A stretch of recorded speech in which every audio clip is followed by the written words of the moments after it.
Cinema सिर्फ मनोरंजन है या बदलते समाज का सबसे बड़ा आईना?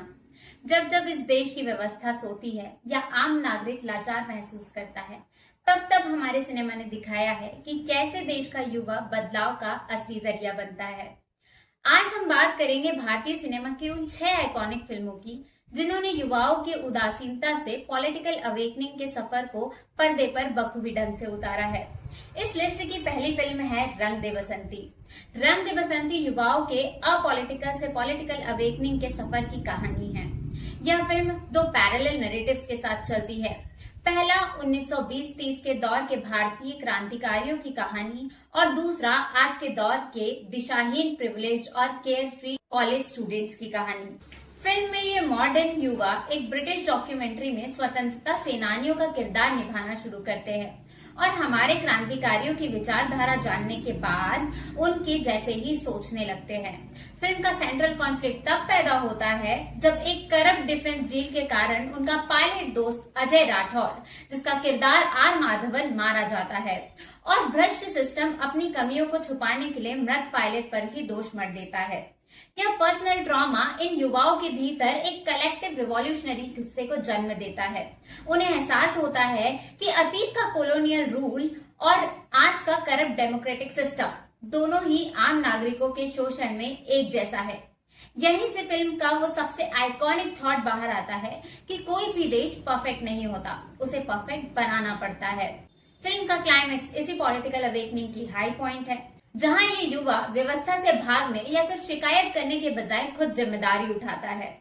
सिनेमा का यह नैरेटिव आज के बदलते भारत में पूरी तरह सच साबित होता है।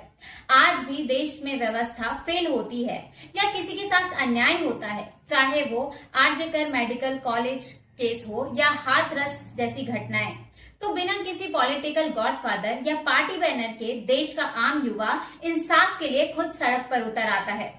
यह फिल्म दिखाती है कि कैसे आज का यूथ सिर्फ मूक दर्शक बनकर नहीं बैठेगा, बल्कि सिटीजन अकाउंटेबिलिटी और जस्टिस के लिए खुद आगे बढ़कर सिस्टम को आईना दिखाएगा। इसका एक बेहतरीन और लाइव उदाहरण हाल ही में नीट पेपर लीक का मुद्दा है, जिसने पूरे देश को हिलाकर रख दिया है और जिससे निराश होकर कई युवा एस्पिरेंट्स ने अपनी जान तक ले ली है।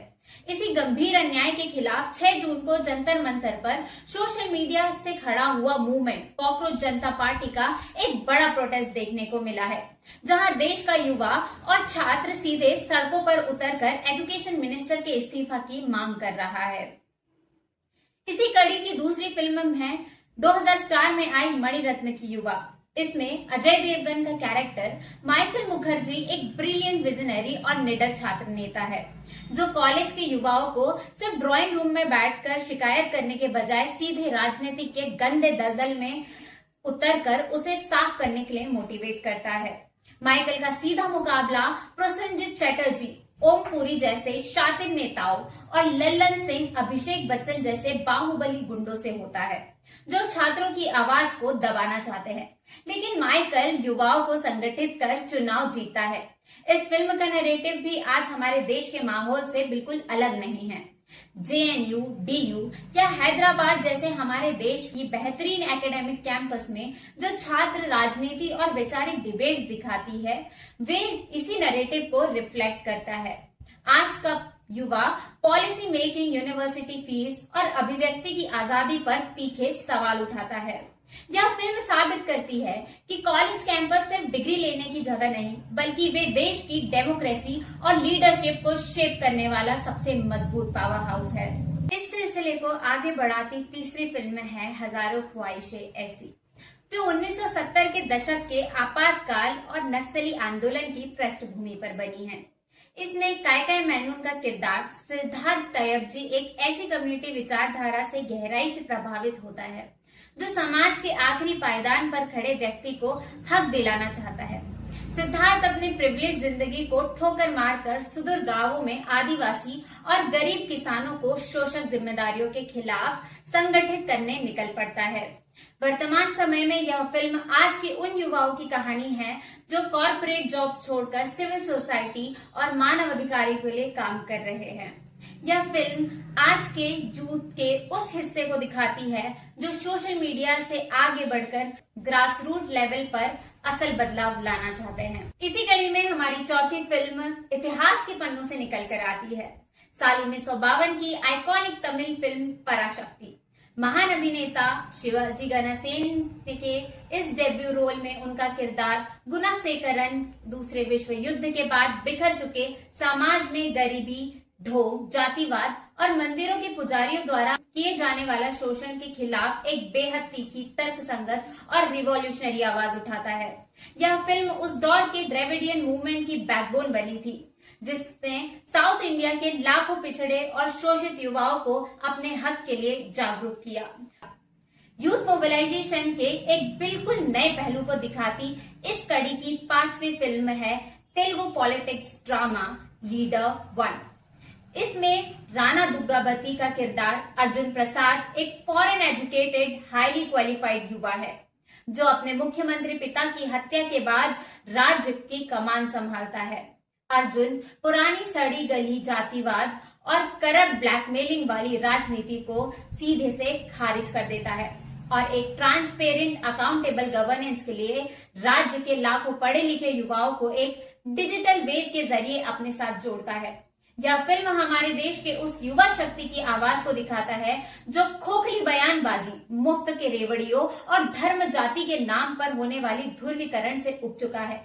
उन्हें रोजगार, बिजनेस फ्रेंडली नीतियां, मजबूत स्टार्टअप इकोसिस्टम और करप्शन फ्री डिजिटल गवर्नेंस चाहिए। जब भी देश का युवा किसी ट्रेडिशनल वोट बैंक की राजनीति से ऊपर उठकर सिर्फ डेवलपमेंट ओरिएंटेड पॉलिटिक्स की डिमांड करता है या कोई यंग सिविल सर्वेंट सिस्टम के रिफॉर्म लाने के लिए युवाओं को इन्वॉल्व करता है, तो वो अर्जुन प्रसाद की इसी प्रोग्रेसिव लीडरशिप फिलॉसफी को रिफ्लेक्ट कर रहा होता है। और इस पूरी कड़ी की आखिरी और सबसे हिट फिल्म है विक्रमादित्य मोटवाने की भावेश जोशी सुपर हीरो 1। यह फिल्म आज के डिजिटल इंडिया के दौर में यूथ मोबिलाइजेशन का सबसे रॉ और प्रैक्टिकल उदाहरण है।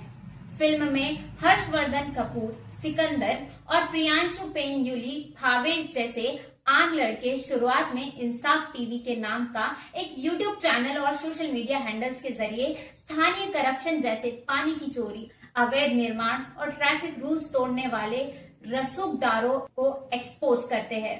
इसी दौरान भावेश को अनजाने में मुंबई के एक बहुत बड़े वाटर स्कैरसिटी स्कैम का पता लगता है, जिसके पीछे बड़े नेताओं का पूरा एक्सेस होता है। फिल्म में भावेश की हत्या कर दी जाती है। भावेश की हत्या एक पर्सनल लॉस को सिस्टमैटिक रिवेंज और कलेक्टिव रिवेलियन में बदल देता है। यह फिल्म दिखाती है कि जब पुलिस, कॉर्पोरेट और पॉलिटिशियंस का नेक्सस आम नागरिकों को कुचलने पर आमदा हो, तो आज का युवा व्यवस्था के आगे घुटने नहीं टेकता।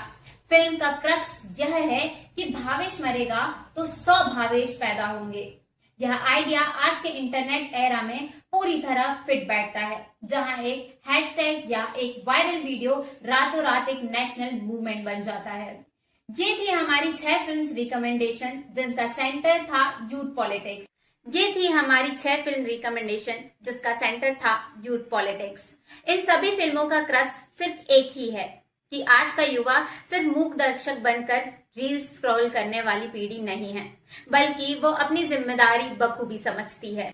इतिहास गवाह है कि जब भी इस देश का यूथ जागता है और सिस्टम की कमियों के खिलाफ आवाज बुलंद करता है, तो बड़े से बड़ा साम्राज्य और भ्रष्ट व्यवस्थाओं को भी घुटने टेकना पड़ता है। सिनेमा के इस सफर में हमारे साथ बने रहिए। ऐसे ही बेहतरीन फिल्म रिकमेंडेशंस और दिलचस्प सिनेमा चर्चाओं के लिए जुड़े रहिए जाने क्यों के साथ।